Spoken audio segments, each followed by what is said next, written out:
Hey. Hey everyone, I'm Phoenix. On the couch, I have my good friend Vahist. Hello, that's me. Yeah, I almost finished the run once. Yeah, Titanfall. I think we should just get into it because especially the start of the game is quite cutscene heavy. There's a lot of waiting after one really intense movement section. I think, yeah, during the run, donate for the Mirror's Edge incentive. Mirror's Edge, great game. You want to see the custom map showcase. So, yeah, do that. But I think, since I can start the timer myself, we are going to go once this loading, or once I press start after this loading screen. And yeah, let's go. 3, 2, 1. That worked. Nice. Okay. So, Titanfall 2, as you may know if you've seen one of the many marathon runs of this, runs on a heavily modified version of the source engine, which means we have pretty much all the tech that comes with that in some form, primarily that being air strafing. So you're going to see me basically move my camera left and right while jumping around to while strafing left and right to gain more speed. One specific thing that we'll get into a bit later is that there is a mechanic in this game called lurch, which, if you're used to source strafing, messes with how air strafing works, because the game will just send you in seemingly random directions. The reason being that it turns out if you don't have 5,000 hours on surf maps, it's going to be kind of difficult to actually stick to walls properly, which is something that you'll see being very common in this game. So, Vahist, if you can, do you want to explain one of the basic wall tech pieces with CFABs, maybe? Oh, well, I didn't know there was going to be a pop-up test, in all honesty. But yeah, so yeah, we have wall running. This gives us a little bit of speed. I think it sets us to 35, something like that speed. Once we jump off, we also gain a little bit of speed. However, if you go too fast and then you start a wall run, it will reduce your speed instead. And so, which type did you want me to explain? Because I'm good doing wall kicks. Okay. Sorry, wall kicks, crouch kicks. Yeah, wall kicks are pretty much that, or CFABs are like something that is related to that. Whoops. So this is the one movement-intensive section that I was talking about. So basically, what Vice is referring to with wall kicks is what you can kind of see me doing here. Essentially, if you jump off of a wall within the first 5 game ticks of that wall run starting, you gain a lot of speed. The earlier you do, the more speed you gain. So a firstie, aka hitting jump in the first frame, will gain you 10 kilometers per hour of speed. That's a normal wall kick. However, there are also crouched wall kicks, and that applies to actually most wall run tech in the game. There's crouched and non-crouched versions of it. And it's basically just an upgrade. The one thing that you have to pay attention to with that is you have to press crouch and space, specifically within 8 milliseconds of each other. The reason being the CKF you see in the bottom left. This is something that is probably too much to go into here. But basically, because of hardware stuff and the way the game's frames work, it's sometimes basically random whether or not your crouch and jump input actually land on the same tick in the game's processing. So what the community has done is made a fix that basically keeps a buffer for 8 milliseconds, and it'll just allow you to do the tech, even if maybe with the default it wouldn't have worked, because there's just a bunch of weird things. If you want to learn more about that, there's a really good video about it by someone called Zweek, who's a really good runner of this game. So go watch that if you're interested. For now, we'll maybe focus on some of the more basic tech, since we have quite a long cutscene here now. If you have anything to read, now is probably a very good time. Indeed I do. We do have a couple of donations. one bid going to the custom map showcase is from Leuven going, I'm doing my part, as he salutes. And we also have a donation from Jazok saying 5 deaths, 50 kroner. I add an extra 19 because you forgot to pet the doggo. That brings us to 69 kroner, but also for the custom map showcase. Let's get those bids in. Let's get that incentive met. And I believe we can do it. Back to you. Nice. Yeah, that's really cool. Custom maps are great. Okay, so I guess we should maybe mention the story. So basically, we're a recruit in this high-tech army, and we are being taught by a guy called Lastimosa about how being a pilot works, which is what the soldiers that are in Titans are called.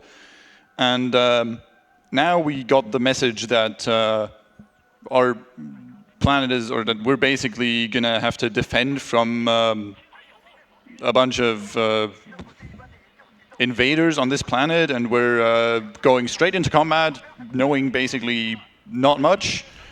And yeah, now we're coming up on a section where we actually lose a lot of the movement abilities that we had in the previous area called the Gauntlet. So here it's pretty much just air strafing that will get us to the next point. And this is actually a good point to mention that, or that is going to be a very long cutscene again, so we'll try and go over some of the more intense tech coming up after that in that. It's lovingly called the 18-hour cutscene because basically we're going to do like a 15-second movement section here, depending on how much stuff I hit and run into. And then we're going to get knocked out by a Titan landing, and we're going to have to watch a fight for quite a while. So I'm going to try and not get stuck on anything here. And then, yeah, exactly. Those guys can be quite annoying, and then that happens. That can happen, yeah. Yeah, those grunts move randomly, so unfortunately, you can't really... like, either they decide to go directly in front of you, or they don't. Or you, like, react just fast enough. But yeah, and then here we are. And now we have another very long cutscene. So, let's maybe get back to some wall tech, since that's going to be the biggest thing that you see me trying to do in a lot of places. So, one of the ways we can build up momentum is obviously air strafing, and then chaining jumps together with slide hops, aka we're crouching while jumping, because we don't lose speed. So I'm actually not scrolling like you might expect from traditional Source games, so to speak. I'm just holding crouch, and that way I'm not really losing speed when I land, as long as I hit jump within a decent enough time. But one of the main ways we gain speed is variants of wall kicks and crouched wall kicks, aka crouch kicks. An easier variant or more lenient variant is what I mentioned earlier, the CFAB, where if you crouch while running on a wall, the game will force you off of the wall because you're just not allowed to crouch while wall running, which, I mean, yeah, I guess that makes sense. But that will actually give you a speed boost. So if you do the same inputs that you would do for a wall kick, you also get speed if you just do that at any point in a war, not just the first 5 frames, the first 5 ticks. So that's quite a bit more lenient, and it's going to be very useful whenever there's like a tight hallway or something where if I get stuck, then I'll usually try and find the nearest wall and do a CFAB off of that. But yeah, we're kind of, sort of coming up towards the latter stages of this cutscene. We still have to get almost killed by this. Well, I don't actually know the lore name, but the community, or some people at least, refer to them as dogs. I maybe wouldn't, because they're quite annoying and dogs are great. But yeah, basically what happened here is... oh yeah, this is actually a really slow gameplay segment that is usually skipped, because we just basically run over here and wait for BT to die. But yeah, basically, a bunch of angry men landed here, and this guy who was teaching us earlier saved us. And yeah, now we have to say goodbye already. He is gonna die. It's a bit of a buzzkill, actually, because you get all the cool abilities in the tutorial, and then the very first mission takes everything away from you, and so you resort to the base movement. And I think this level, because of that, because you're like slowly regaining the abilities, is one of the more technically difficult in terms of so even though we already had the tutorial is here pretty much again. You're regaining the abilities one by one, and you have to test them properly. And so there's a lot of very tight sections, a lot of difficult movement, and yeah, I think it's considered one of the more difficult levels out of the entire run. Yeah, it definitely is. I'll be trying to focus up, especially for Ravine, so I can maybe hit a good crouch kick chain. For now, here I'm actually gonna go back here and grab a wall to gain some speed, and then take a bit of a longer pattern here so we can pick up one of the best weapons in the game called the EVA 8. And yeah, while I go through this section, Vahis, do you maybe want to explain tap strafing? Right, so as Phoenix was mentioning previously, did you explain the lurching or what the... Yeah, I mentioned lurch, or I mentioned the thing that makes this kind of different from traditional source. But yeah, go ahead. So yeah, as Phoenix mentioned, there's this little mechanic called lurching, which is the biggest pain for whoever is used to source movement, the biggest difference in Titanfall 2 compared to the other source games. And that is now so it's after you jump, if you press a movement key within half a second, something like that. Yeah, 0.4, like 0.4 seconds. For some reason, it's 0.4 and not 0.5. Right. So you lose a lot of speed, and you like make a sort of like a small dash towards that direction. So it's fairly difficult to chain jumps if you're not used to this particular mechanic. However, lurching can also be taken advantage of, especially in, for example, tighter corridors, when you need to make a more drastic strafe, a higher turn or something like that. You can also sort of like tap the specific key forward mostly to retain more speed in tighter turns. Yeah, exactly. There's also a bunch of variants of that, but basically, like, you just trick the game into thinking you're holding a certain direction when you're actually not. Okay, this checkpoint was actually really bad, or very unlucky. Like, I got set back like a good 20 seconds there, when usually that doesn't happen. But yeah, basically, whenever we're in tighter hallways, like the one coming up in a second here, what I'm gonna be doing, which is going to be kind of hard to see if you're not used to it, like if you don't know what to look for, then it's going to be hard. But there's going to be another section where I pick up the second battery with a pretty tight chip movement. What I'm going to be doing whenever I turn 90-degree corners is I jump and then just spam W a whole bunch, and that way I get around those corners. Here, we're going to do something called a slant boost, hopefully. And that's a tap strafe as well, by the way. Maybe slightly early. Yeah, okay. Didn't have as much speed as I usually do there. So I was going to ask, are you going to do a frag boost? But no, that was the kill. Okay, now I understand. Yeah, so usually you have a slight amount of, you have slightly more speed there. So you pull the frag just before you land, and then that lines up perfectly with throwing them at the guys there. This is a fairly difficult jump. Yeah, so that's called river skip, which is pretty tricky if you're not used to it. And now something called ravine, which try and do. Okay, that was slightly early. That's also a pretty bad checkpoint, so I went kind of a bit careful with the nade there. But I'll try and just hit some crouch kicks here. It's probably worth mentioning right now what Phoenix is trying to do. It's so BT, our soon-to-be Titan, doesn't have batteries. He doesn't have any power, and we need to source some random batteries just lying over in the wreck of our ship. So Phoenix already got one, and he needs one more, which he will find in this next section. Yep, and this is what I was mentioning, the tight hallway. That ravine was Not the fastest, but didn't die, which is quite good already. So we're just gonna do some climbing here, and then here this is like one big tap strafe, and then sliding down there is kind of hard, but that worked out. And then we try and get very far into the vent there, which that's really nice. And then we're gonna try and do another slant boost here. This one is quite a bit harder because the way slant boosts work is the more angled the slope that you boost off is, the bigger of a boost you get.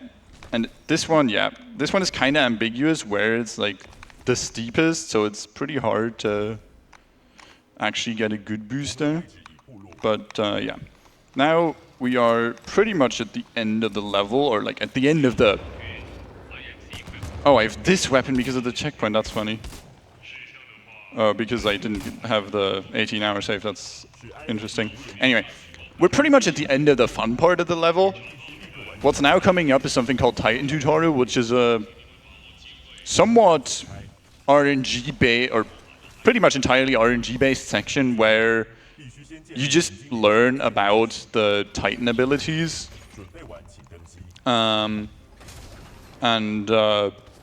Yeah, we can't really do anything to speed it up except try to kill these guys as fast as possible.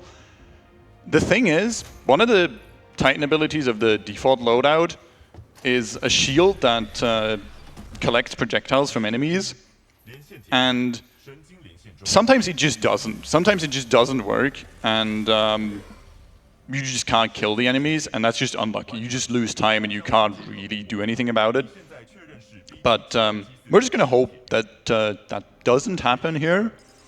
And yeah, we'll be at the end of BT soon, and then we'll have the first level where we have a bit of Titan movement at the start. But for now, would be another good time to read something if you have anything. We do indeed have one more donation from Rising Phoenix 64, again saying, "We forgot to pet the doggo." Because of that, I hope 90 NOK is good enough for compensation. Again, donating 69 kroner. This time going to the Tetris Master Mode Speed Showcase. That isn't the Mirror's Edge custom map showcase. That's the next run. We need to get that met. I believe in us raising the money we need. We are currently 1,000 kroner down, 3,000 kroner to go for that incentive. So if you want to see that showcase, get your donations in, do your part. We're all raising money for a good cause here. So yeah, let's get back to it. Back to Titanfall. Thank you.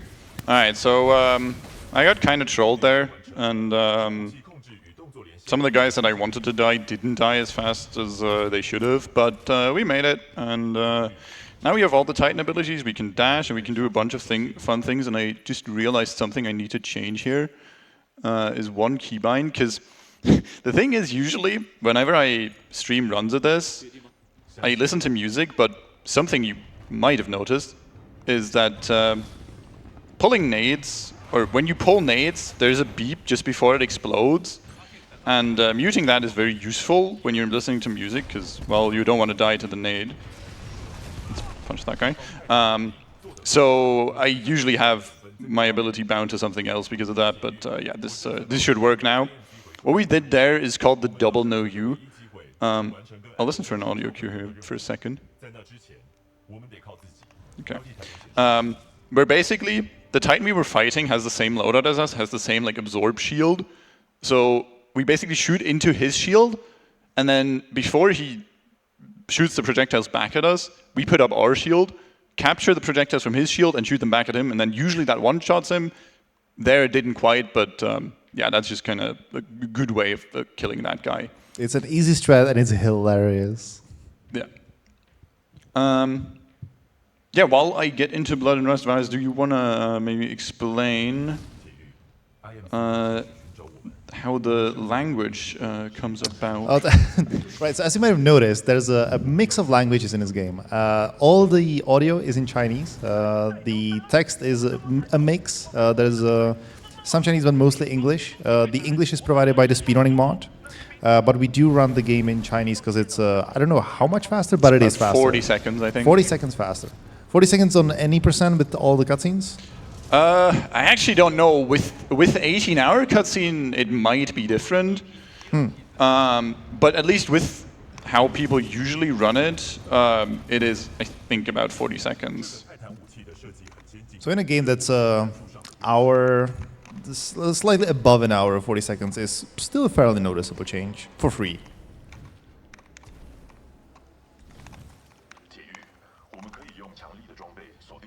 Okay. So here, I hopefully don't die. That looks good. All right. So this is another very technical level where I need to listen for another audio cue. And yeah, basically, nice. We infiltrated this facility of the big bad guys. And the reason this level is technical is, as you can see, there's a whole bunch of things to get stuck on. And basically, the goal is to just keep as much speed as possible throughout all of it. I'm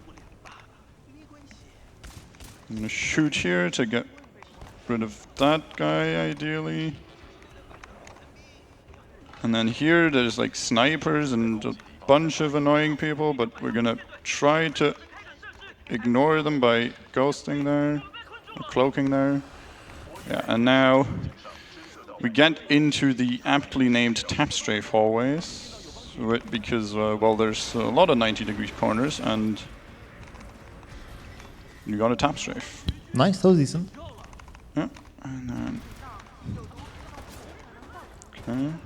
Also, probably worth mentioning some of the mechanics that Phoenix has that he can use to preserve speed or gain speed. There's a lot of the wall shenanigans, so wall running can be useful, the CFABs, the wall kicks, crouch kicks, all of these things. We probably didn't mention Phoenix also has a double jump, which is very useful to sort of make longer jumps to you know, clear with the build-up speed to clear sort of holes that wouldn't be normally beatable. But coming up is the sludge skip, is it called? Yep. Which is a sort of an auto-scroller where you just are in a sludge-filled room where you have to defend yourself until the sludge stops and BT comes to save you. But luckily, as you will soon see, the sludge doesn't have any collision, so Phoenix will be able to skip the whole thing with a pretty cool jump.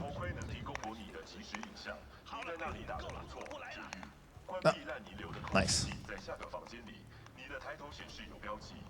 There you go. Okay, we have to wait for an audio cue there, because if you enter too early, then the game actually crashes.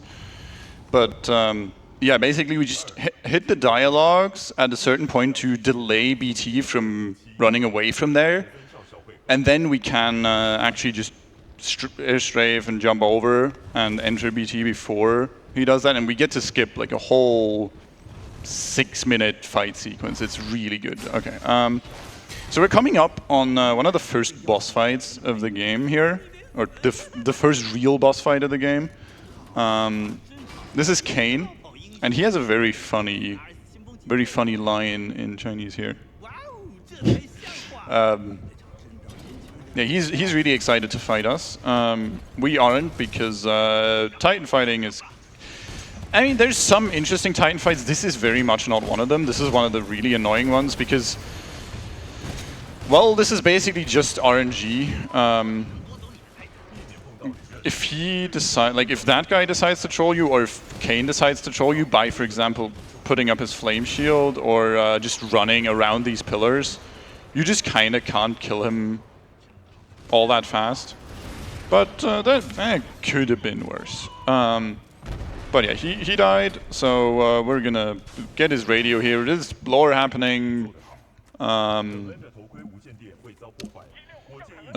Yeah, we're basically trying to figure out what's happening. We're trying to figure out how to continue now, and we're gonna be coming up to one of the 3-part missions of this game. There's 3 of them, and that one is called Abyss, and it's both fun in some ways and really annoying in others, because part of it is a 6-minute auto-scroller that the community has been trying to figure out how to skip and make faster for a long time. And the only thing that that has led to so far, unfortunately, is some insanely hard out-of-bounds movement that only the best players can do when they're segmenting it.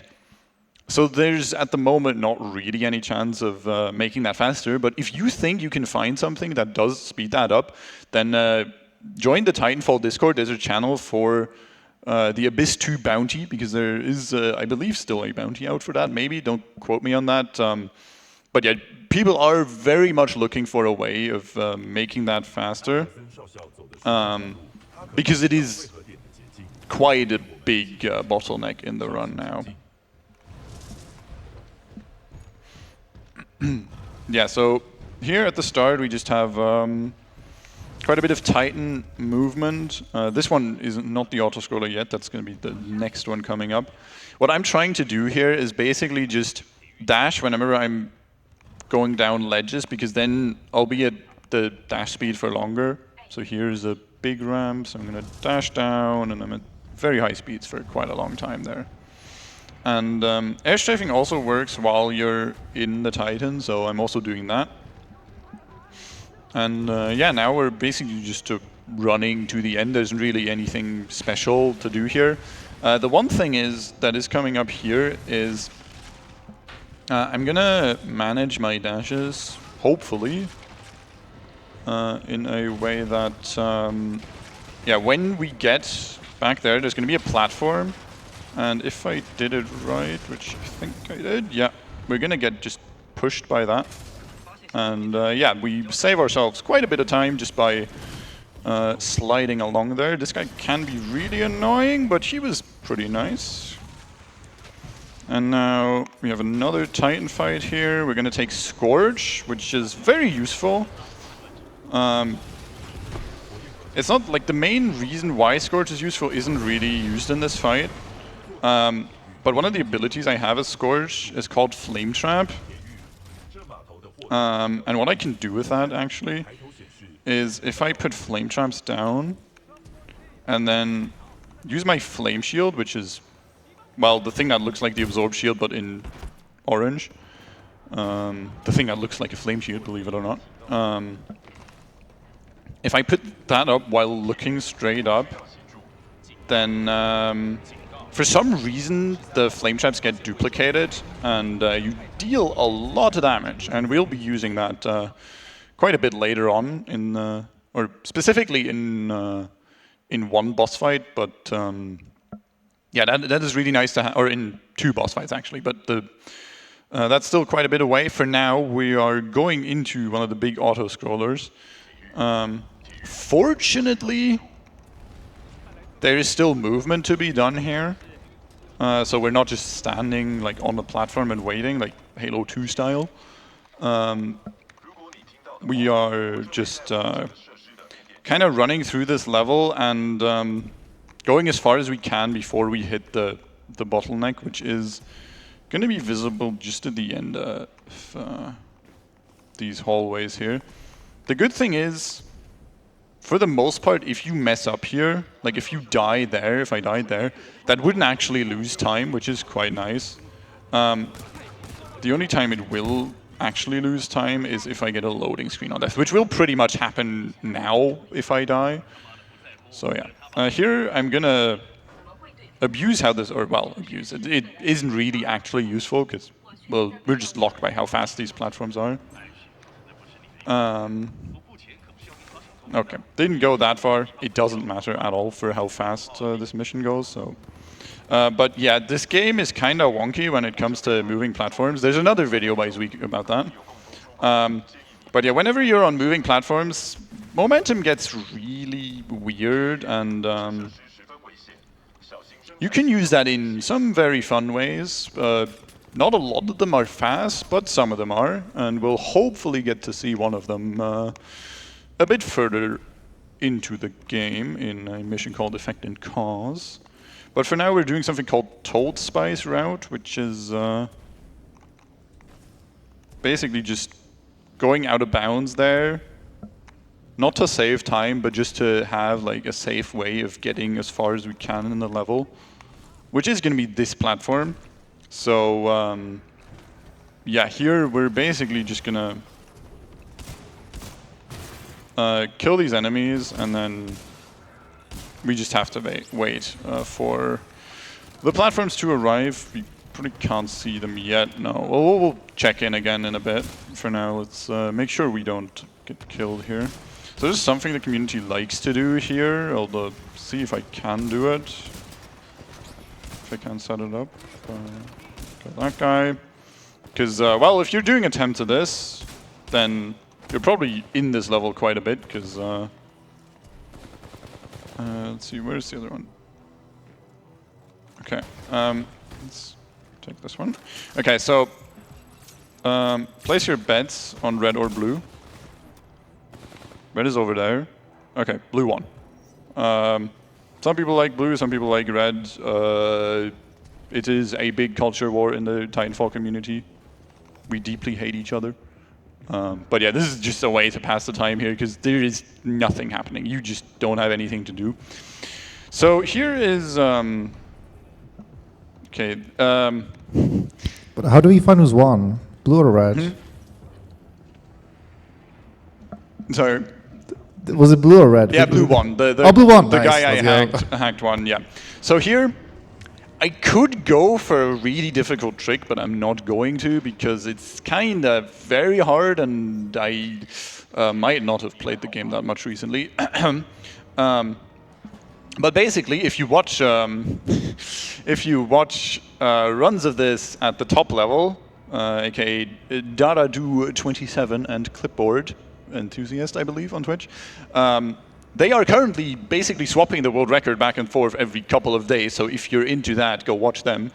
Basically, what you can do here is you can stand on top of this platform, and you can use the moving platform shenanigans to gain a whole bunch of speed. Like, you saw my speedometer in the middle of the screen that went to like 280.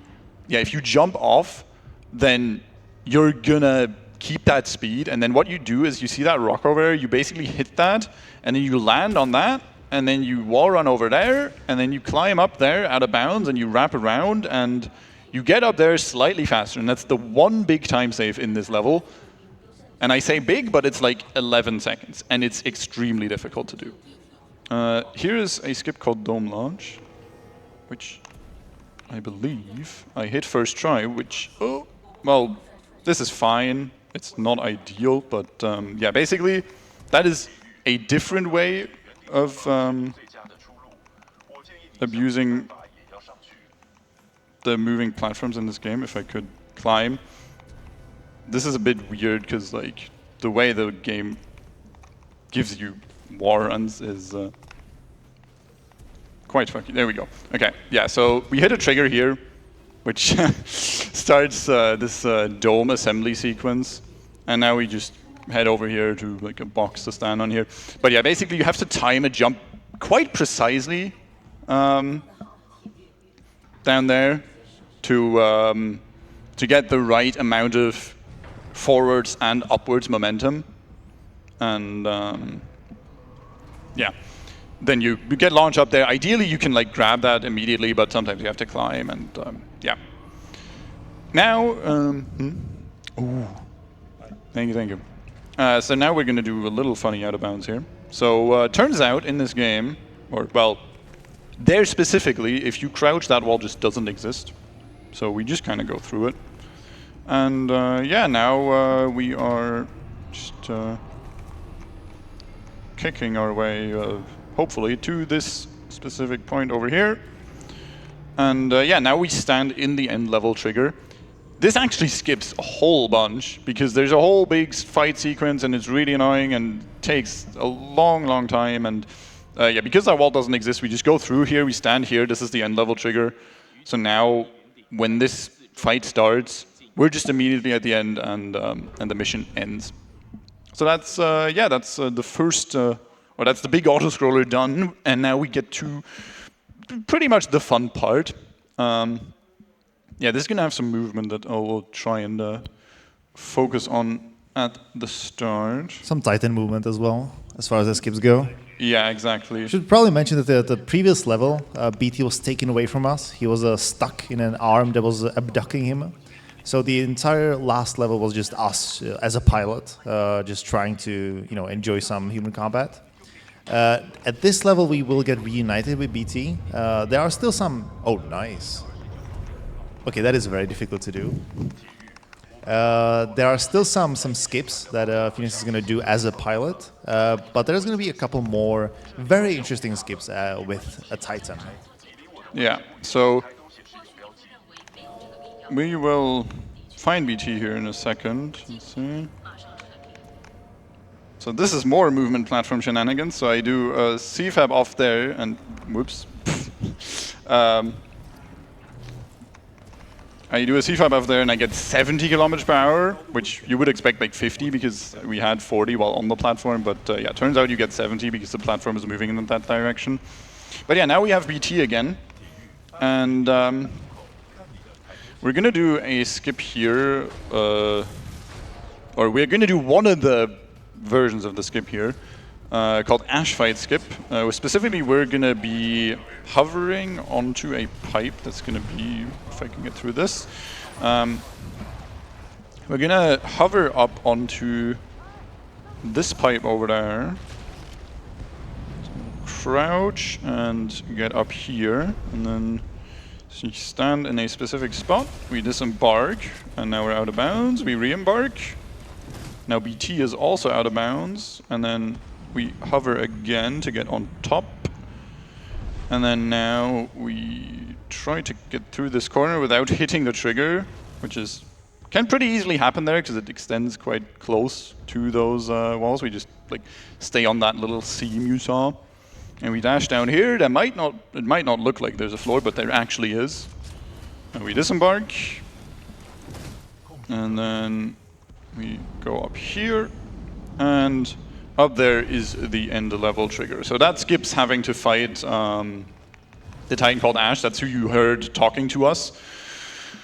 And yeah, we're done with Abyss. And now we're getting into Effect and Cause, which is... a mission that I think the game is pretty well known for, at least casually, because it has the time swap mechanic.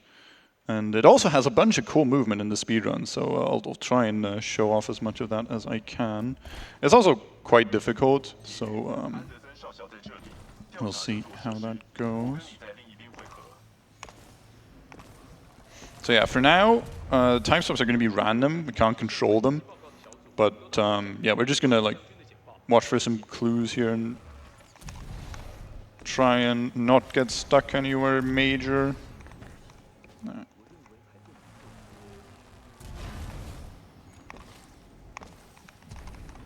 And this is also another level where, yeah, there's weird collision there.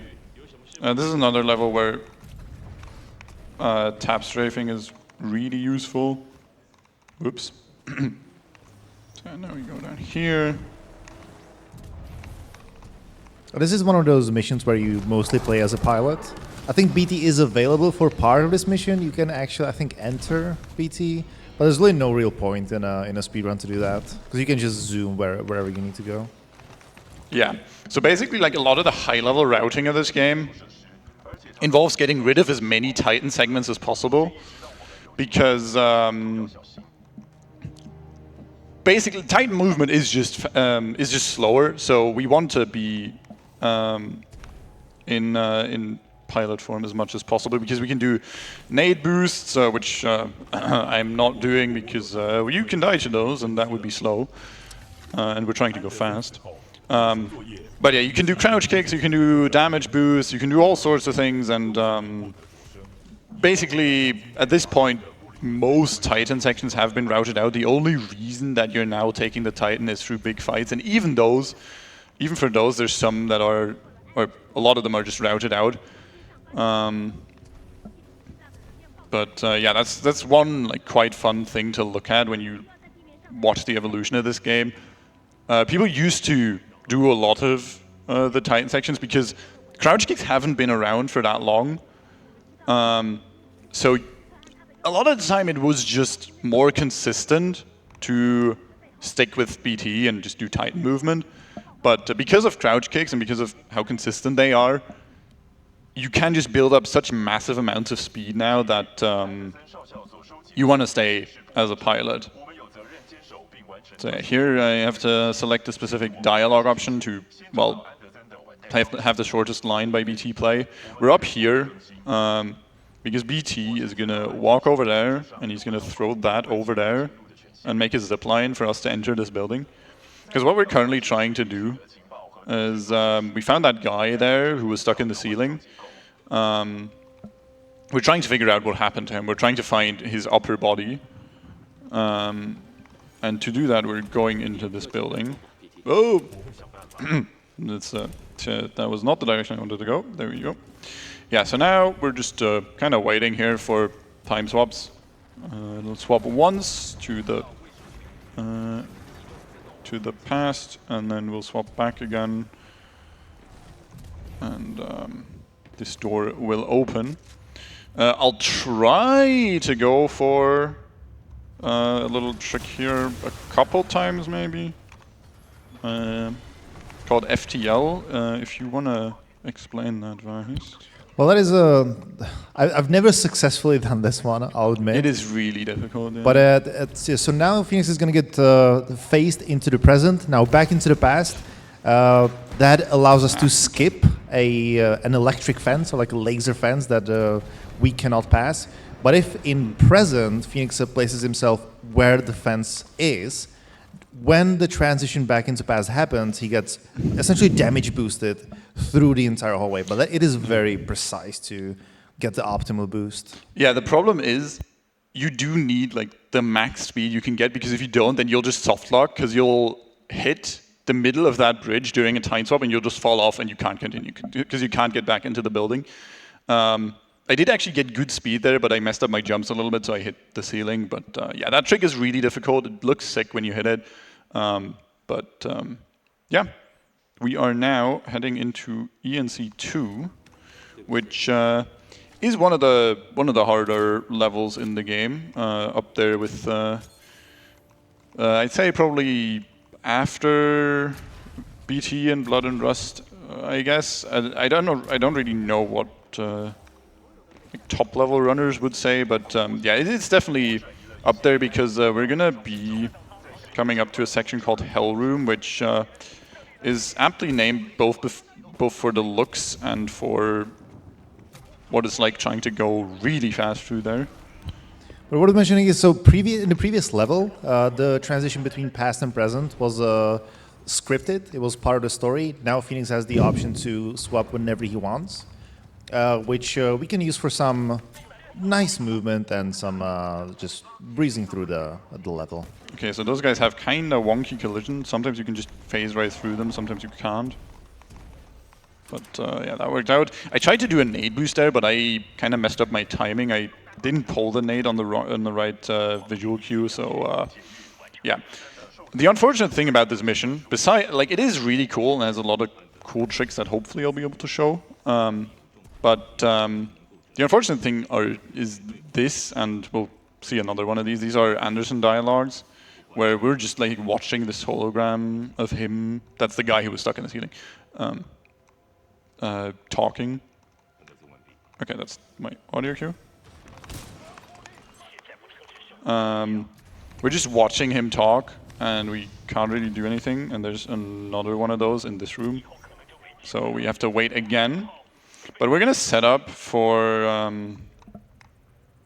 a pre-speed here, or for just a way to get out of this a bit faster. So he's gonna talk. He's gonna say a bunch of things.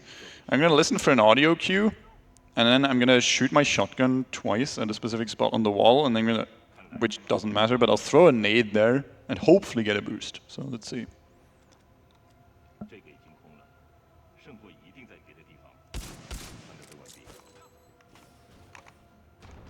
Okay, slightly missed the timing, but yeah, the idea is just that you try to get through that with as much speed as possible, because you can keep quite a bit of speed through here. This section is also like just really tight hallway movement. So tap strafes are your best friends, very much. And you just came up the hell room that Phoenix mentioned.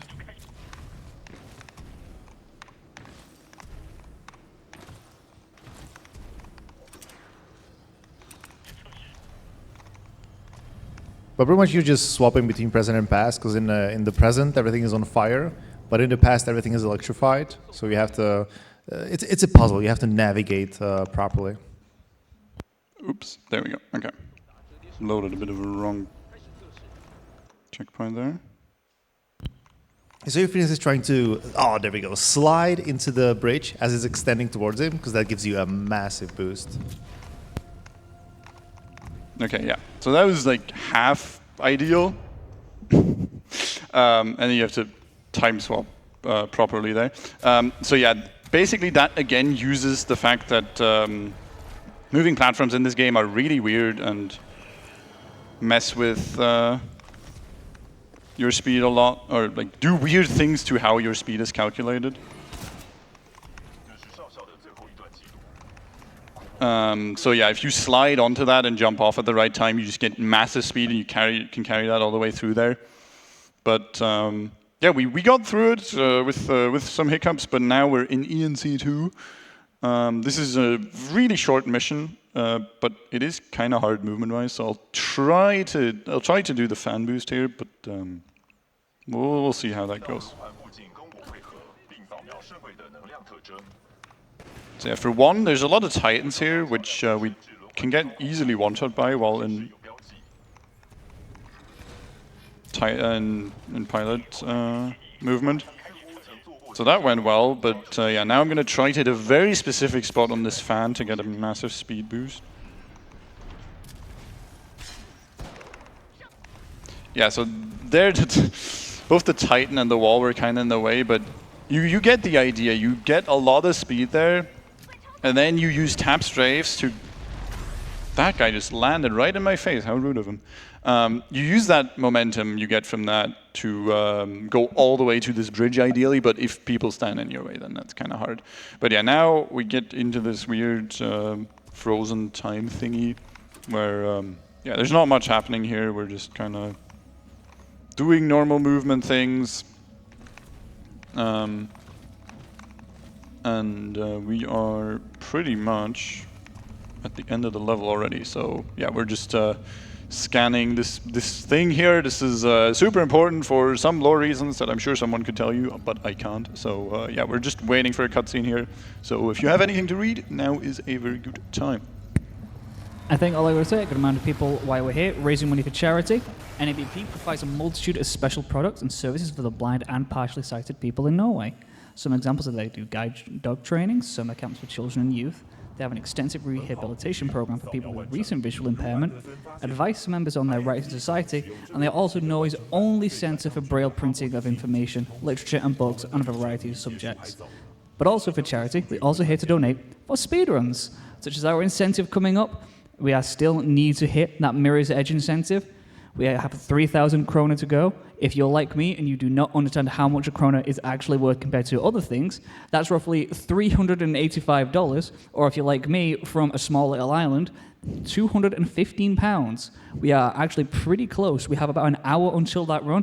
So let's get your donations in. All right, thank you.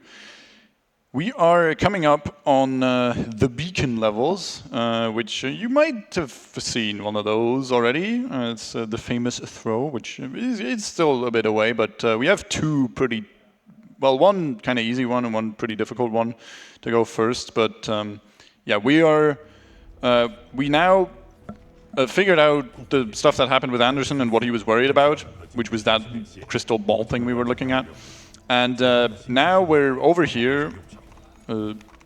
Hopefully, okay, that, yeah, he kind of trolled me there. So basically we linked up, or we talked to commander of the army we're fighting for, and we're trying to get to those guys now. And I'm gonna ditch the BT here because he's just kind of busy talking and being slow. which we don't like. So we just go over here and we shoot these stalkers. Just skipping ahead a little bit, destroying the enemies you would have to destroy eventually once you would get here with BT. Yeah, and that has the advantage of, hopefully, if I did it fast enough, skipping a bunch of dialogue, or yeah, skipping a whole load of things that we don't really want to deal with. Yeah, he warns us about the fog in there, and we embark, and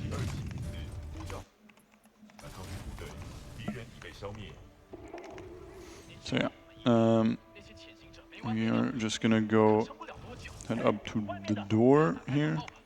Yeah, so we're losing a little bit of time because the door is closed, but yeah, we are gonna explode this flame trap under the BT. So when you jump up here, he goes back, and because he's down there, he just teleports up here, and it's slightly faster because this dialogue triggers a bit sooner.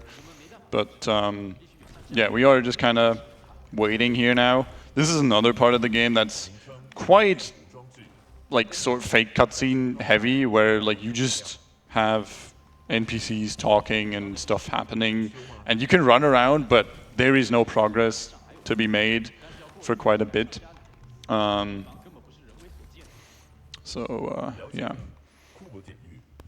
Do you want to mention the difference between any percent and the cutscene skipping category?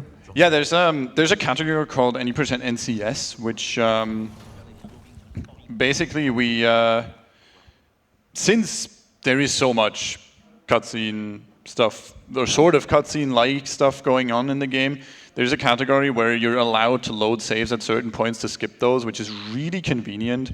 But yeah, normal NPS doesn't do that, so there's a lot of downtime between really intense sections. So it's kind of it kills the pace a little bit. Yeah, it kind of sometimes, I don't know, it just feels anticlimactic a little bit. But yeah, we're coming up on a really hard level here. I'm gonna try to go for a really difficult skip if you want to explain KRS while I get there. We'll see if I can get it, otherwise we'll just go through Kill Room, but yeah. Sorry, which one of those rooms would you like? Because this is a fairly long and loaded section of the game. Yeah, we're skipping the room where you have to kill like 6 stalkers or something. Oh, that one room, yeah. So that is yet another one of those things I've never actually successfully finished. But yeah, there's a room, there's actually a couple ways to skip that, actually, come to think of it. Are you using the grenade launcher? Yes. Oh, okay. Right, so there's right in here is a room where you have to survive like a combat section against a number of robots, and then doors will open to the following section. But if you can actually just jump over this really fairly long stretch, which you can just barely enough make with a grenade boost from his grenade launcher, and fairly good strafing, which saves I think even now it would be a time save probably. Yeah, it saves quite a lot of time. But yeah, this specific grenade launcher, because the frags that we usually have, if we're not talking about the stars that we can use, they like explode after a certain amount of time and they like bounce around. I believe this grenade launcher fires sticky grenades, so they do not fall off, and they also explode a fair bit sooner. So the timing is different than if you were to do normal frag boosts. But there we go. There we go. Nice. That is quite hard to hit. Like you both need really good timing and placement on that sticky grenade, and you need very good air strafing and double jump timing to get over that gap. So yeah, first couple were really close, but yeah, that one worked out. Yeah, as Vaz said, there's a bunch of ways of doing that. There is a wall there that you can grab if you don't get trolled. That is also a fairly difficult jump to do, this one. Nice. There we go. So yeah, unfortunately we have to kill that guy because he is slow. Okay. But the point of this mission is to get the weapon which this robot has. It's the arc tool, arc projector, yep, arc tool. Which allows us to interact with the environment, sort of to turn fans off and on. We need it for the end of this section where we just restart a reactor. but it also gives us some nifty ways to sort of like give us boosts and get through sections. Yep. Yeah, so now, like this is basically the tutorial for this, and now is something called heatsink skip, which we do a CFAB off of that, and then we land over here, hit a trigger in there, and then we don't have to do a whole section where you, like a whole puzzle where you have to turn things off and on again with that. And then here, yeah. No, sorry, that trigger is very important. A lot of people forget about it. And then if you don't hit that trigger, you actually soft lock at the end, because there's going to be an invisible wall, which is just gonna mess you up. Yeah.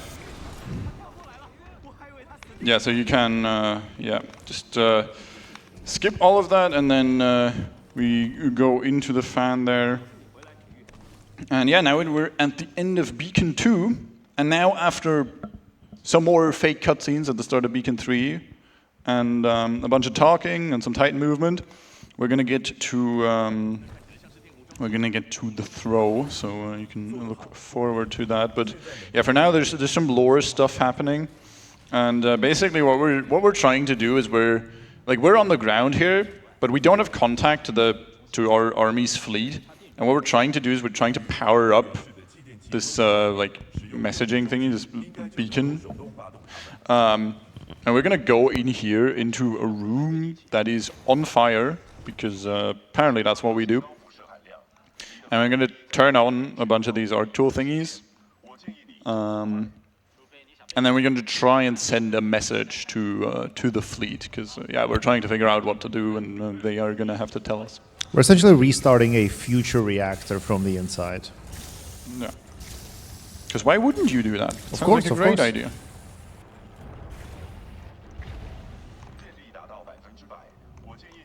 Alright, so we got that. Almost died, but no one really cares about us. So, yeah. So we are opening the windows, and we're gonna try and yeah, power up the beacon, send a message, see what happens.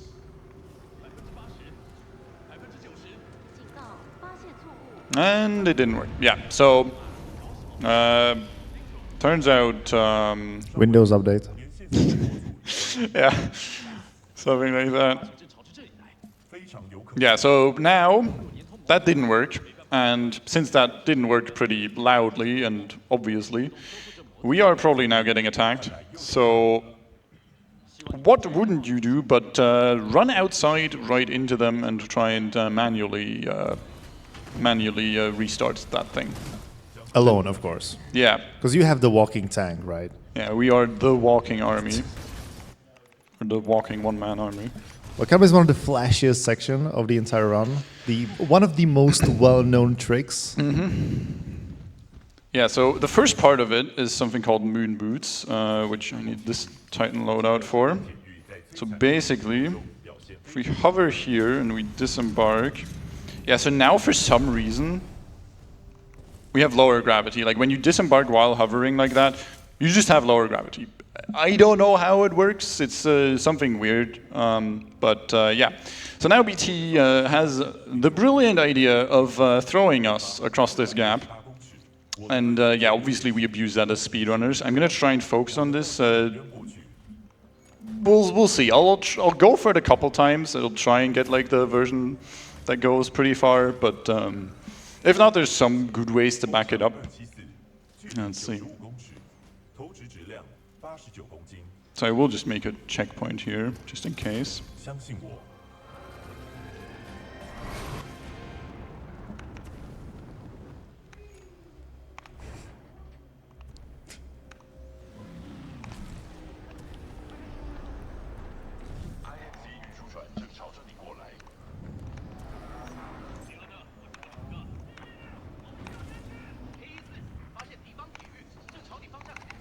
If we hit the trigger, which Okay, that was the full chain on the first try. That was very nice. There's like 10 ways this can go wrong, but you have like certain backups. This was the full chain. That was so nice. Oh yeah, I forgot to throw my name. Yeah, so what you usually do is you get rid of your normal grenades a bit earlier in the in the level, So you have these here. Oops. Here, Phoenix is trying to get a frag boost off of this this star, the graph star, I think they are called. There we go. Yep. Yeah, just to get here. Because normally you're supposed to interact with the computer to get this closer, because you obviously can't make the jump, but speedrunners can. Yeah. Yeah, so that was super fast ball. It is very difficult, and there's another really difficult thing coming right up here, which is called P-zip, which I'll try and do a couple times as well.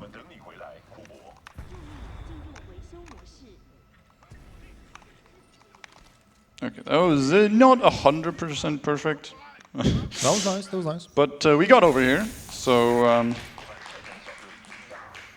yeah, there's another thing here which is really hard, which I'm not going for, which is called Tesco Melio. Don't ask me how that strat name came to be. The Titanfall community is very creative in regards to that. But yeah, what you can do there is you can launch yourself with one of those platforms that you can activate with the arc tool and get really, really far. Like you can ideally land all the way over there and do a crouch kick to land over there, which is really good and really fast, but it's also really hard. So yeah, that's really fun to see. And yeah, this is just like kind of Titan fighting. You try and just kill things as they spawn. Ideally, it's not always possible. But now we're just backtracking back to the place where we sent the message from. And yeah, we just have to defeat all the enemies, reactivate the satellite dish that exploded, but it just needs one new part. And a boss fight as well. yeah, so oh, there's another one. Ah, okay, there we go. Yeah, so that fight can be kind of annoying because stuff can spawn in like multiple different places, and it's kind of hard to keep track of all of them from like inside the Titan there. So you just kind of have to hope that stuff people run out your way. And then here we just kind of jump between these walls to skip like a whole movement section there. Usually BT would throw you again, but yeah, we don't really want to do that, so.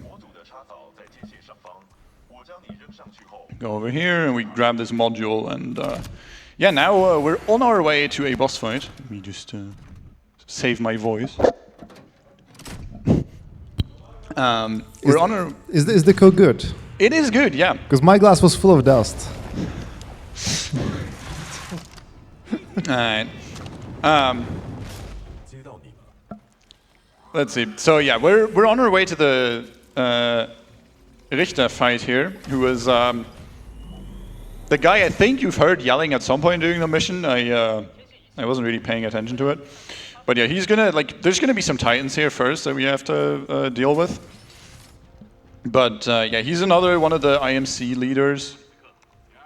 Yeah, this guy is Richter, and he is supposed to be, yeah, I'm in the right place. He's supposed to be German. He sounds very German. Yeah, he has like the stereotypical Yes, yeah. German accent. And like the German accent in all languages is quite funny, honestly. It's worth listening to if you're, I mean, even if you're not German, but especially if you are. Did that guy die? Yes, that guy did die. So yeah, now we just try and finish these guys off as quickly as possible, and then switch to Scourge. And this is where we do the thing I talked about with duplicating flame traps. So these guys spawn here. I'm gonna wait for them to attack me, and I'm gonna look up, and that does a whole load of damage, and they just kind of explode. So now we stand over here. This is a really new thing, like a couple weeks old. We stand in a really specific spot here, because we're gonna try to manipulate this guy into moving into the flame traps. If I do it right, let's see.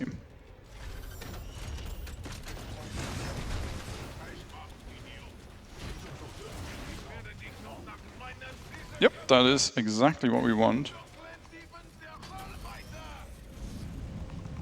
Okay, if I can land on there, we can do something called Elmo clip. Yeah, and so basically what happened there, after Richter explodes, you're like supposed to go in there and then you just stand in there listening to dialogue a bunch, because they're sending the message now. But yeah, we can like hover up there, disembark, and then we can actually just run around outside, and we could go into the fog and die, but we're gonna go ahead and not do that. There's a little hole here that you can go into, but yeah, this is pretty much just waiting for stuff to finish, or for them to like finish all their lore. And yeah, then we're coming up on Trial by Fire, which is the most Titan-heavy level in the route that I do. There is one section where you can go without the Titan, but it's really, really risky and really, really hard. But yeah, there's a huge fight at the start, which used to be incredibly awful and RNG-based and terrible and unfun. And you could just, like in the third to last mission of the game, you could just lose 3 minutes just because the fight was bad. I mean, that's maybe an exaggeration, but you could lose a whole lot of time just because the Titans weren't cooperating. But luckily, we have a pretty fun glitch that we can do to make that fight a lot more consistent.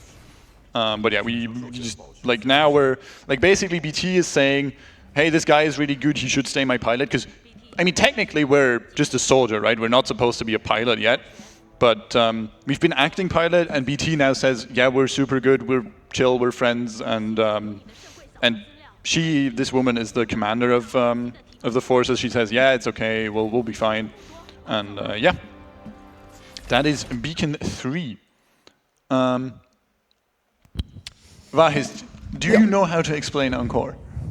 Explain what song? The glitch for the fight. With the fight? Mm-hmm. No. Okay, I'll do my best. I'm commentating after this, so I kind of have to watch for my voice. Okay, so basically, we figured out some stuff with that, like when we linked up with the fleet and stuff. So now, big army meetup. The plan is we're gonna drop and we're gonna try and assault, I think, an IMC airbase and try to do something. I don't actually know what, because, I mean, it wouldn't be a speedrunner if I paid attention to lore, so. Yeah, we're gonna drop down here. I need a specific Titan loadout. And we're gonna kind of like one-man army style run ahead of everyone here, if we can. Okay, that's not ideal, but it should be maybe okay. So hopefully doing that. Yes, okay, that worked. So I have full core now, which is really important. So this wall doesn't exist, it turns out. And then I'm gonna select Brood, and I'm gonna jump and use my core at the same time. So now we're in flight core while we have these missiles in the Scourge loadout, which is not supposed to happen. That is... let me get that battery. That is not supposed to happen, but it's really, really useful, because it means we can just kill stuff really fast. And yeah, we need to kill all the Titans in the first wave of the fight, and then a certain number of Titans, or like specific Titans on this side. Hopefully, yeah, okay, perfect. She said the line, pilot, you're with me, and the door was opened. So we've killed enough to continue. And now we're just kind of running through here with this core thing active, or with this core bug active, and we can just kill everything super fast. Like ideally we wouldn't want to do this, but we kind of have to, or we have to because of like the way the triggers work. But here we're actually gonna disembark, and if I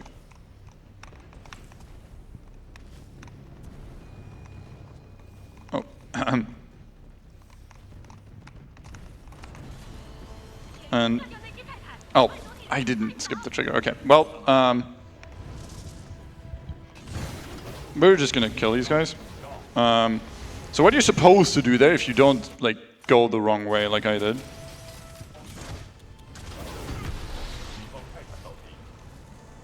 Are you gonna come? Yeah, okay.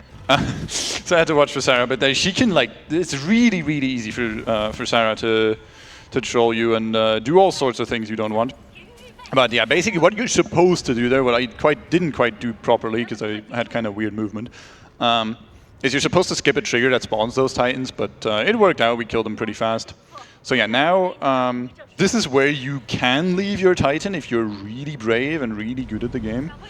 I am neither of those things, so I'm just gonna go up here and stay in my Titan. And we're just gonna use Ronin Core to just dash infinitely for a certain amount of time, which is really nice. And hopefully we don't get blocked by people here like that. Okay, so now we want to wait here because we want to regain our core because we still have quite a bit to go. Yeah, there we go. Let's do that and then hope. Yeah, so this section is kind of annoying because Titans can just get in your way everywhere. But with the Ronin core, it's kind of doable. You can just dash a lot, and that usually works pretty well. And yeah, now we're on the last little bit of this mission. We're just heading over there to one trigger. And yeah, then we have 2 missions left. And the next one is quite something. I don't know how much of it you have had the pleasure of witnessing in Ark. Are you gonna do the thing at the start in Ark? Yeah, I will be doing Barker Skip. Ark is notorious for being a mission that is incredibly frustrating as a speedrunner. I'm gonna need a menu here actually. Good thing I remembered that, because I want a certain Titan loadout for a fight here. And now I throw away a nade, because that's going to make me have 4 nades later, which is obviously better than 1. But yeah, we're going to have like a lot of talking here for a little bit. But Ark is very famous for being super frustrating, because there's so many random things that can just go wrong that you don't necessarily have control over. So the first thing is, there's a skip coming up at the start of the actual gameplay, after all this cutscene stuff is done, where you're trying to, the intended way is to get thrown by BT to another ship, but what you can do is you can do a nade boost over to that ship. The problem is it's random how that ship moves, so sometimes you just get a seed where that ship is almost unreachable. Like, you need perfect air strafing, perfect damage boost, and maybe even then it's impossible. Sometimes it's super easy, sometimes you make it without a nade boost. But that is kind of random. And then there's a whole lot of other things that can go wrong that I'll try to mention where they are. Hopefully none of them happen. Knock on wood, maybe, I don't know. We'll be fine. But yeah, we got a little bit of cutscene left, so if you have something to read, now is your chance. I do, in fact, have a couple of donations to read. We have 100 kroner from Paul, who's going, here's to do my part for the Mirror's Edge incentive, obviously going to the Mirror's Edge custom map showcase.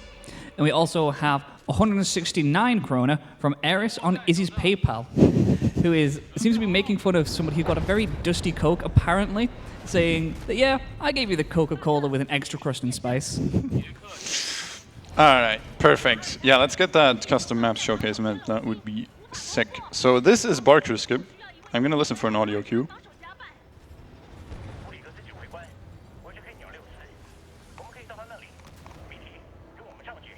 Okay, not quite. That was pretty far, and I also didn't get that great a nade boost. Let's try again.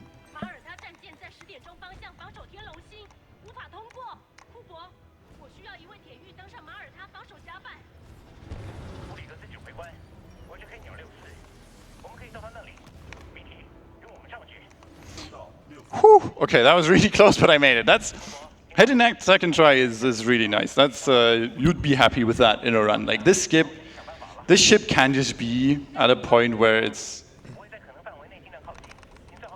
Is it true that now, for the That rest is of the level, the unfortunate. collisions will be slightly off, and you can get too close to BT? Yeah, for a little bit here, you can now get too close to BT, and the script will just crash.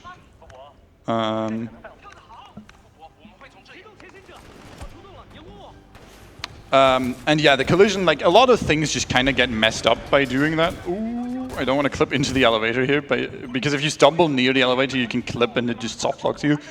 But yeah, that messes up a lot of stuff, and there's a lot of things that can just go wrong. Like that ship that you go to can just kind of do weird things. There's another thing coming up here that I'll try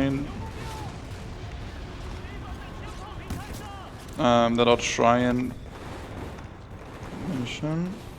So we're trying to. Why did that gun not have? I think that's all of them. Oh, that's unfortunate. This guy came over here. Okay.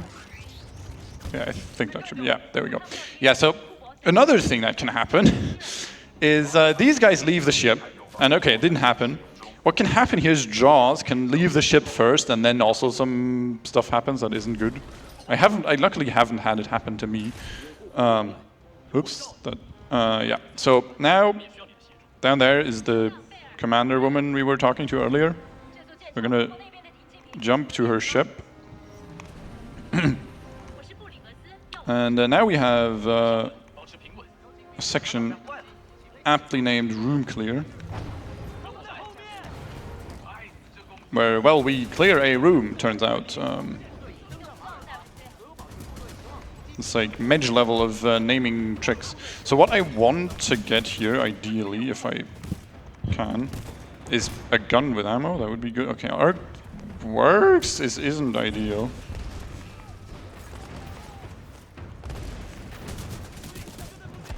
Yeah, so we want to kill like certain enemies as they spawn here if we can.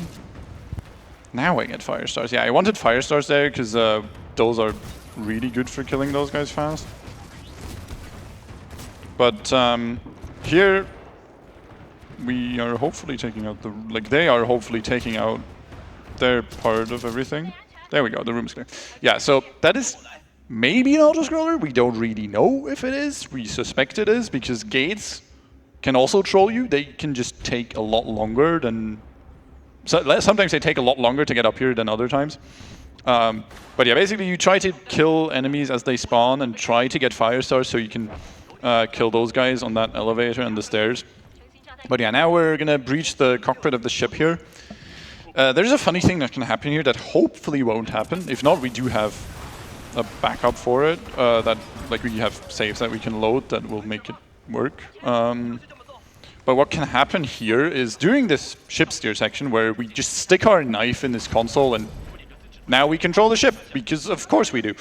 What can happen during this is if it takes too long for you to be allowed to line up with the ship, which can be kind of random, is you can just fall through the ship and you will just die and you will get stuck in a loop. And that is just your run dead if that happens on an attempt.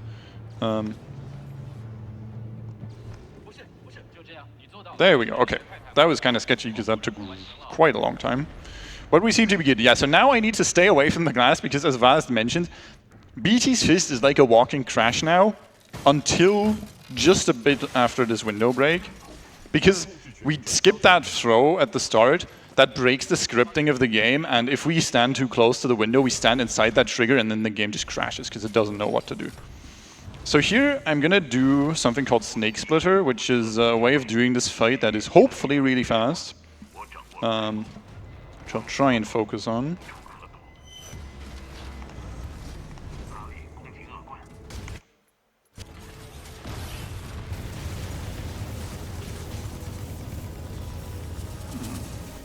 Okay, my pro aiming wasn't quite perfect there, so I didn't kill him with all of the ammo that I had, but that was still quite a good fight. Yeah, basically, by switching loadout to Ion and doing the laser shot, and then staying aimed in, that kind of messes with how the gun's damage is calculated, and you just do a whole lot more than you're supposed to, and that way you can kill Viper a lot faster, which is really convenient. But it turns out Viper wasn't actually dead, so now he kidnaps us, and the game is saying we can shoot him here, but it doesn't actually do anything.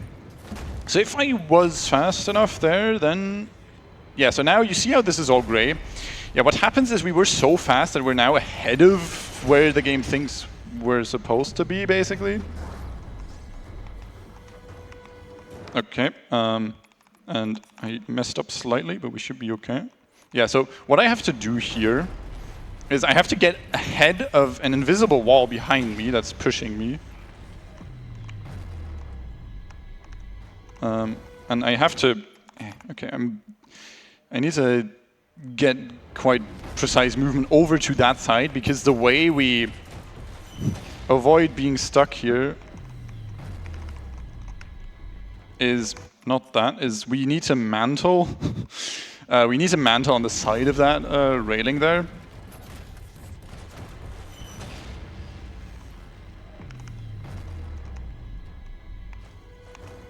Yeah, we need to mantle there twice like that, which can be kind of tricky if the wall is really close to you. And then that way we clip through the invisible wall. And now we just kind of shoot Viper. He dies. And yeah, now we just have... yeah, pretty boring rest of the mission left. Like basically BT is kind of broken. But still, like, enough to go in here, and turns out this part of the ship is where that crystal ball that we were looking at earlier is. So yeah, we were just, like, this is kind of just an auto-scroller, we just need to wait for BT. Because, yeah, over there is the Ark, and we want that. Because the bad guys, the IMC, are planning on blowing up planets or something, something like that. But yeah, It's a story-heavy section. yeah, The end of this level and the start of the next one. But the story in this game is actually really decent. Can someone ask Eris if they have more coke? You can have mine if you want. I'll take it. Okay, let's. Oh, right, I have to press W Of here course, yeah, because yeah. interactive cutscene, right. Thank you, thank you. No worries. Talking for an hour and a half. Ah, I mean, it's fine. Yeah, so we're doing lore things. BT has the Ark, but now the ship blows up.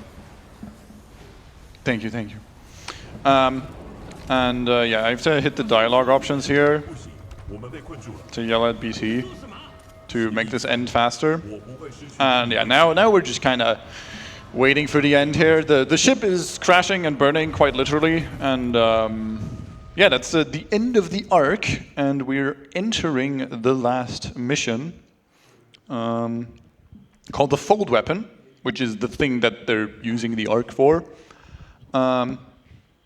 This mission is quite fun, honestly, but it has a 3-minute or so cutscene at the start where this guy is just yapping and talking about things, and like, they've kidnapped us, and of course they now want to get the Ark, and they're trying to convince BT to give it to them.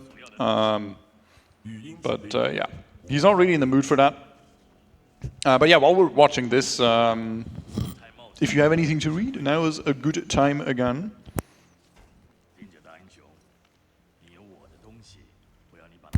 If I can actually find the on switch, I was scrambling to pick up the bike going, where's the on switch? Turn it around, and there it was. Yeah, just want to thank everyone for watching the Norway Speedrunner Gathering. We are a 3D speedrunning marathon that is coming to you from Gjerdrum, Norway. This is the second event. It's been really fun so far. I hope everyone in the crowd and on stream has been enjoying. I just want to remind everyone, we have a really cool incentive coming up. I'm pushing this because I want to see it met. I'm going to be hosting for the Mirror's Edge run. I want to see extra games. Do you not want to see extra game? Let's some donations in for that run. I believe we can get there. Thanks to everyone that has already donated. And I also want to shout out that we have hit 8,000 kroner now, hitting another 1,000 milestone. Let's get to 10,000. I believe we can do it. Yeah, let's go. I would donate, but I'll finish the run and then I'll donate. Yeah, we have more lore here. BT is like signaling us that he has a plan here in a sec, I think. But yeah, basically this angry dude is saying, yeah, give it to me, I will shoot you, and yeah, there's still a bit of cutscene left. I guess one thing we can over is we'll be in like kind of a weird state again just after this cutscene, the same state that we were in, or yeah, it's called the grunt movement state. It's basically where you don't have your double jump and you just don't you can't do a lot of things.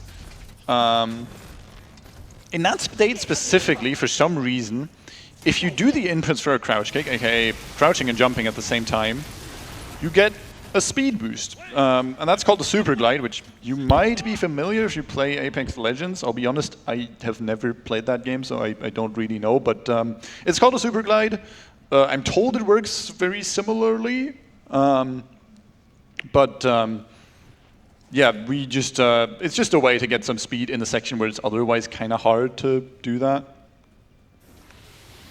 So yeah, now we do the opposite of what you should do in WoW, and we literally stand in the fire to make BT talk faster.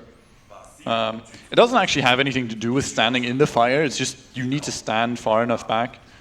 But yeah, BT is unfortunately leaving us. But he has one last gift, parting gift, and that is the Seer Kit, I believe, which has an aimbot gun and the data core of the Titan, which we'll take with us, and yeah, we'll now try and run after the guys who killed him, and hopefully we can teach them a lesson. And you get the aimbot gun Phoenix mentioned. That is if you ever played multiplayer of this game, it is the most hated weapon you can possibly have. It's like an upgrade you can have every now and then, and it's a weapon you cannot miss with, and it just kills anything in like the general direction you're aiming at. It's a great griefing method. That was one hell of a lag spike. Okay, yeah, so now we have our double jump back, which is really nice. One fun thing that can happen here, don't ask me how I know, is if you die in this section, you actually soft block. Because the game is coded very, very well. Yeah, we are just going to take a zipline here, shoot those guys, and then...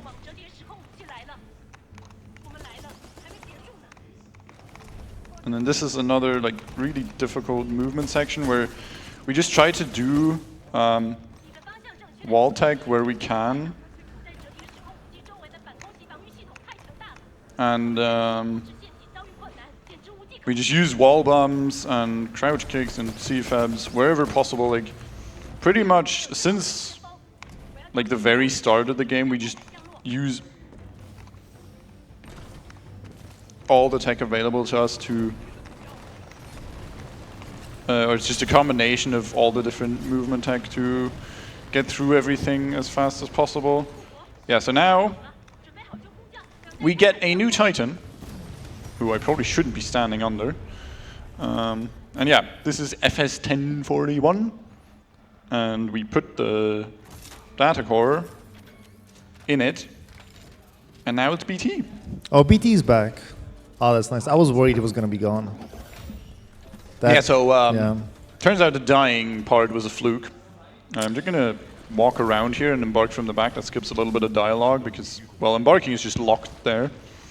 And something we're gonna do here is I'm gonna try and line up as many Titans as I can, and that was okay. This is called Snuggle Core. Basically what you do is you line up that the ability of that Titan in a way that it hits as many rows possible, and it gives you a whole bunch of core very quickly. The goal of that, again, is to get core that we can use on Ronin to just get through this section really fast. Because, yeah, we just don't really have like a consistent, if I can... These rocks are kind of... There we go.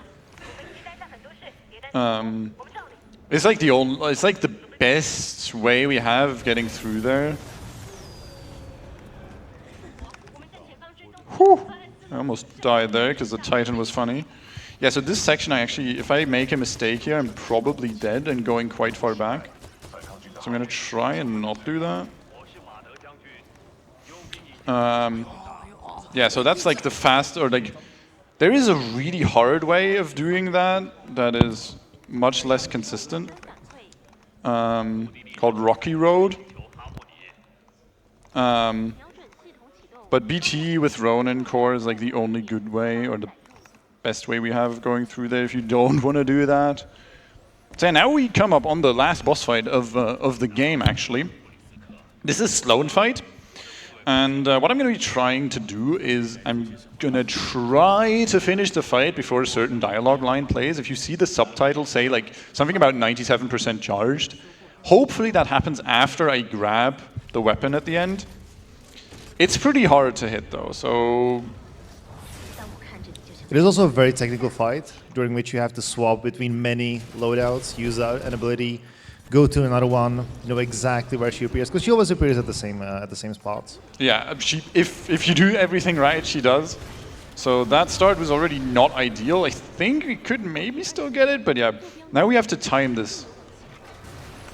Okay, that was not ideal, but it can be fine, probably. She should die here, yeah, there we go. And then... I'm gonna try and kill those guys. But as you can see, as far as boss fights go, and we had a couple, this is the longest one and also requires most effort and actual tech. And there she goes.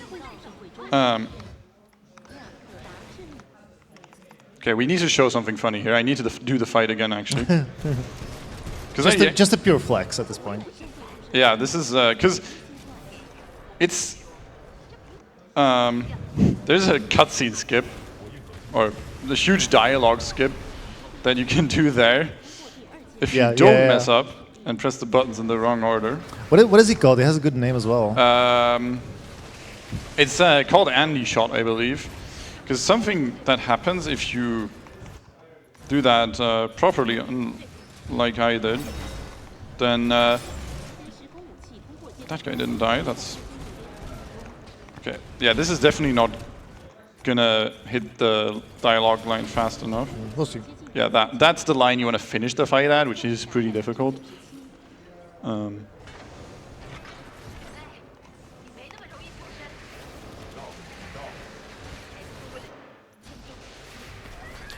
After this fight, the main bad guy of this game is supposed to give us a very menacing monologue. Yeah. Which looks very cool.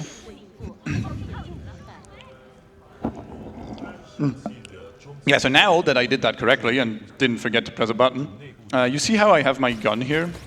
Yeah, that's not supposed to happen. We still have some cutscene here, but basically, I have the Titan gun here, and this gun can shoot. And since this is in engine and everything, and it's like it is playing out like this, we can actually just do that. We could just kill him, and that skips a whole bunch of dialogue. That is not canon, by the way. Yeah. Yeah, and the game just kind of forgets about him. The game just skips the lines of Blisk. So yeah, he's dead now, and yeah, we're well in a again dying BT. And yeah, we're coming up on the last little bit of the game here. I'm looking at the timer. This is not really conforming to NSG standards, I see, but yeah, we have a couple minutes left. We're gonna climb into this thing, and we're gonna do something very smart. We're gonna shoot ourselves from this weapon down into that thing over there. You made a very interesting pause in that sentence. As in, we're gonna shoot ourselves from this cannon. Yeah, we're not. Like this just seems like a good idea in this situation, honestly. We're just gonna chill in here. I think I have to. I think that's the dialogue option I have to hit. I don't know. It's fine. Yeah. So this thing charges up. That would be the thing that we could save time on. If we do the fight fast enough, these lights actually stay on. But that's quite tricky, and it can be pretty random. Like it can kind of just be weird. But yeah, BT is the hero of the story here. Sacrifices himself, saves us. Yeah. The thing explodes, and now a bunch of weird things happen. And we're in the escape section. So now I'm gonna try and do something called Zweekscape. That's good.